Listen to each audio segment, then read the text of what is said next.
Hey there, everybody. Welcome to this video on tools that work, practical steps for recovery. I'm your host, Dr. Donna Snipes.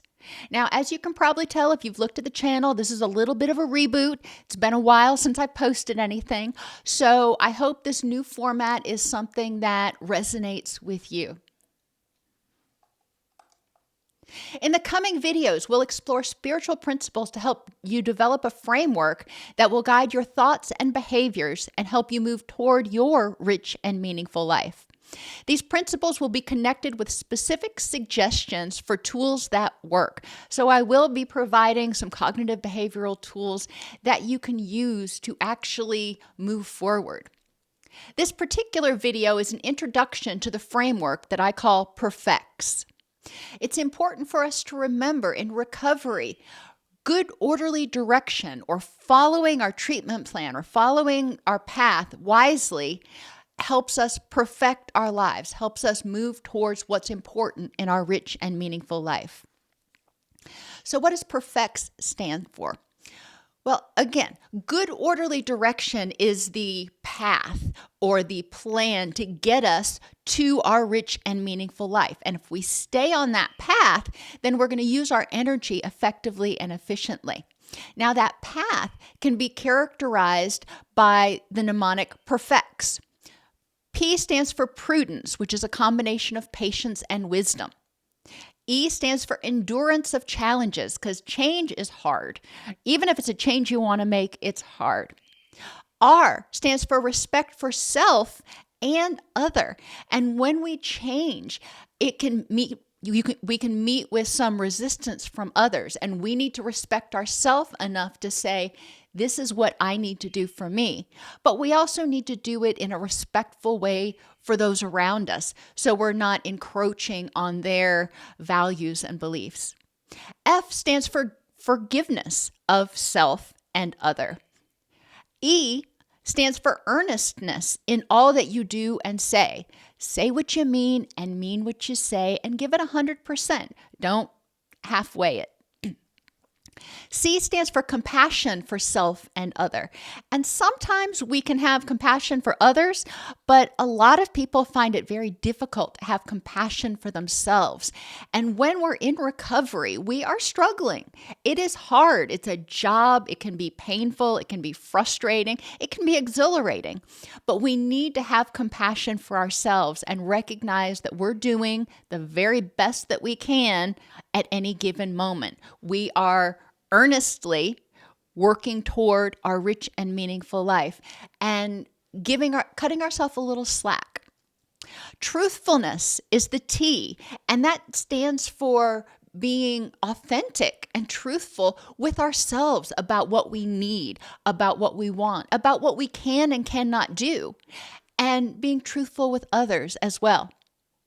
And S stands for selflessness, which means in this context, doing things for your greater good, even if they're difficult in the moment.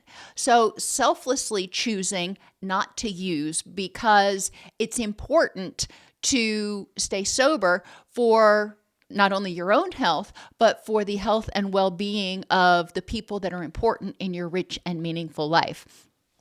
Selflessness can also mean giving it away so that you can keep it. And that's something we talk about in 12-step programs. We don't just go through recovery and we're done. We go through the 12 steps once and that's it. We need to continue to visit those principles and apply those principles and work with those principles. And one of the best ways to do that is to teach others, to give it away so it is more solidified in our own mind. In terms of spirituality, a lot of what we're going to talk about in the coming videos and on this channel isn't necessarily religion. We're talking about spirituality. And spirituality reflects a sense of connection to something larger than oneself, whether it is to a higher power, whether it is to your community, whether it is to karma and the universe, whatever you feel connected to, and recognize that that thing impacts you and you impact that thing. It's a reciprocal relationship. Spirituality also reflects a search for ultimate meaning and purpose in life, an exploration of deeper values beyond just material existence, beyond just having immediate gratification for our urges and wants in the moment, and recognition of an inner dimension or spirit, really turning inside and going, what is it that makes my heart full? And what is it that makes my heart hurt? In this series, we'll explore both Old and New Testament teachings, as well as insights from Buddhist philosophy. And why am I including that? Because not everybody is okay with Scripture. Scripture can be triggering for some people. Not everybody's okay with Buddhism. So that's fine. And if by including the Old and New Testaments, I'm trying to include as many people from as many different walks of faith, walks of spirituality as possible. So let's talk a little bit about good orderly direction in Scripture. How does Scripture teach us principles that we can use that will help us move effectively toward our rich and meaningful life? Scripture is a developing narrative and reflects the beliefs and needs of the people in context. I believe it's important to interpret that based on what's going on. And if you go back and watch some of my earlier videos, I talk a lot in the videos that go through Genesis and Exodus about how they are from the perspective of the people that are living in a much different time than we are living in today.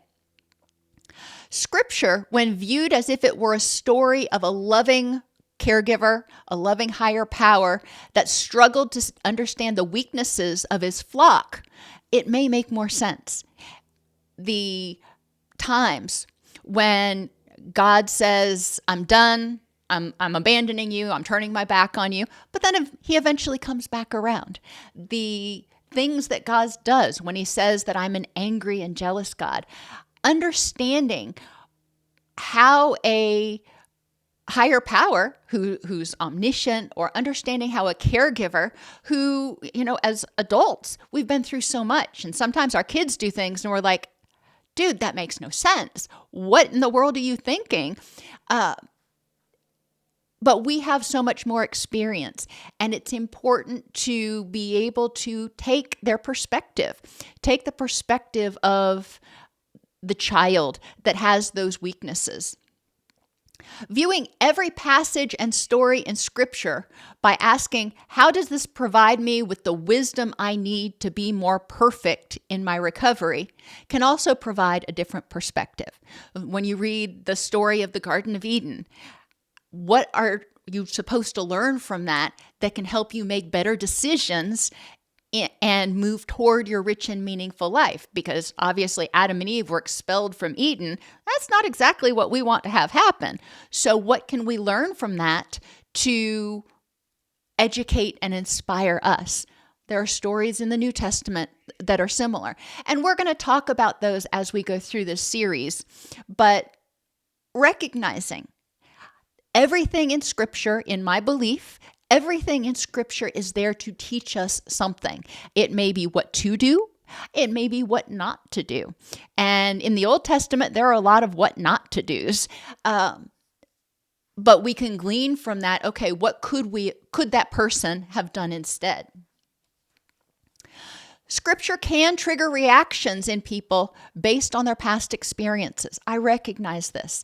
And if Scripture is not something that you want to do a lot of studying on because it's too triggering, I get that, which is why I'm going to try to present an alternate perspective through the Buddhist philosophy. But for those who do want to try to understand Scripture a little bit better, I'm going to present both sides. Prudence can help you discern what is being said, what the words in the book are actually trying to communicate, versus what you are assuming or what it's triggering from your past. As I mentioned earlier, some people are very triggered, especially by the Old Testament, because there's a lot of pretty horrible stuff that happens. And there's a lot of instances where God gets very angry. And if they grew up in an environment that was abusive, that was chaotic, it can feel very similar. And they can see their abusive parent in God. And that can be unsettling, is not even the word for it. It can be terrifying. It can trigger a lot of anger and rage. And so that may not be the place that you want to be in early recovery. But recognizing, if you can, stepping back and going, okay, this isn't dad. This is a story about some dude. And if you want to call God some dude, and trying to see what is it that the story is trying to tell us. What is it that we're supposed to learn? And again, I think that in a lot of the instances where God gets really fed up and tells Moses, hey, I can't do this anymore. These people are on my last nerve. As a parent, I've been there every once in a while. And I understand I didn't love my children any less. And I don't think God loved his people any less. But looking at it from the perspective of, again, a person who has this, or a being who has the skills, has the tools, has the knowledge, and is able to handle all this stuff, who can't quite empathize with those who don't have the skills and knowledge. And it shows throughout Scripture as the relationship between God and people evolves, and ultimately we end up having the birth of Jesus. But the relationship people have with God evolves as, I believe, he comes to a greater understanding of our weaknesses, and we come to a greater understanding of his teachings. But that's me. Scripture taken out of context is much like watching a single episode of a soap opera. You may sit down and start watching, a single episode of All My Children or Days of Our Lives, or one of those that's been running for like 20 years. And you see people acting in certain ways and you think, oh my gosh, that must be the villain. And oh my gosh, that person is just the worst person in the whole world. But if you backed out and looked at the bigger picture, you'd realize that maybe this person was a double agent, or they were acting that way for a particular reason, but you didn't understand that because you only saw that one little episode. It's easy to draw inaccurate conclusions without full knowledge, without knowing the entire history of the character and how they got here. It's hard to really understand, is what they're doing right or wrong? Is what they're doing evil or good? Many people who may be talking about that soap opera may be ill-informed because they haven't watched the whole thing, and they're passing off their knowledge or personal interpretations as knowledge. And in reality, it's just their interpretation. I remember there was a soap opera I watched when I was very young. This will kind of date me. It was called General Hospital. And Erica Kane was, I'm pretty sure she was on General Hospital. Erica Kane was a star figure, and her persona changed throughout the years. As I mentioned, Scripture, the Bible, is not for everybody. Not everybody is going to want to go and do a deep dive in Scripture. And yes, in these videos, I'm not going to read the entire chapter to you because that would just be impractical.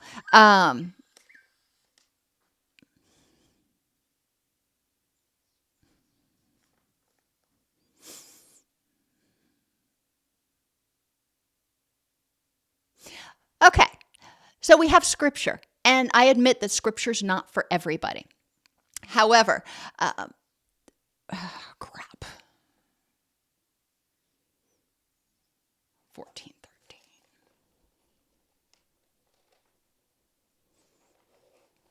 13.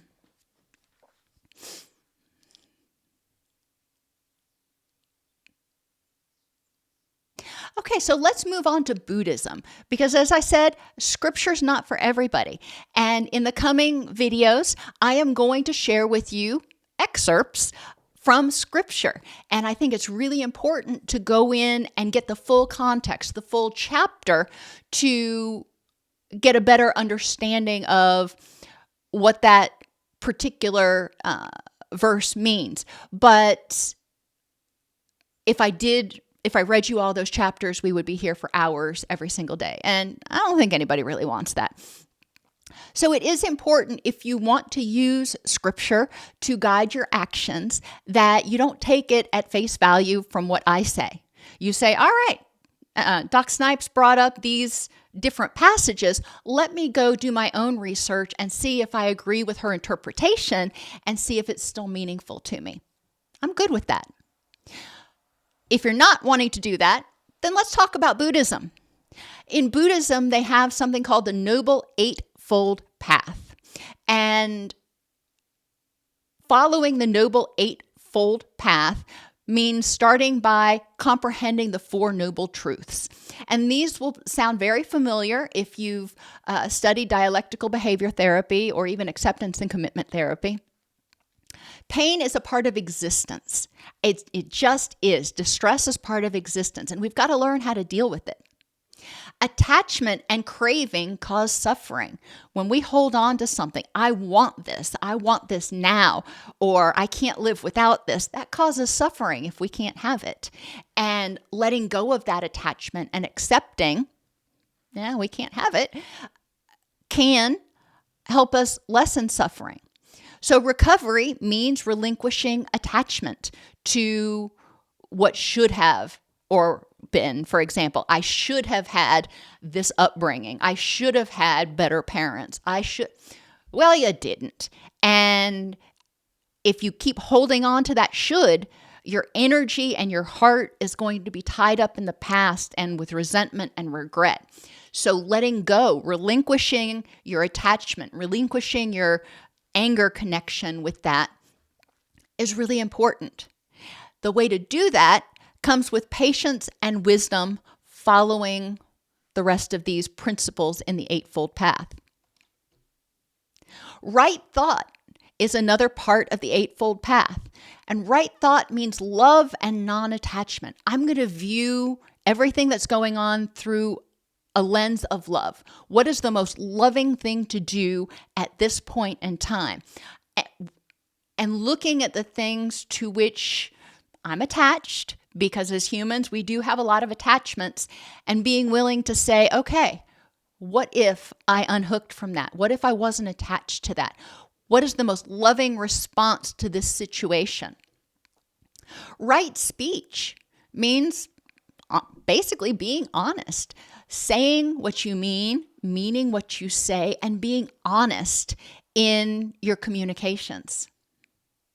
Right action means acting with compassion and respect. And all of these are very similar to what we talk about in Perfects. Right effort means striving to improve oneself to enhance the greater good. And if you want to look at that Perfects mnemonic, that may fall under selflessness and respect for others.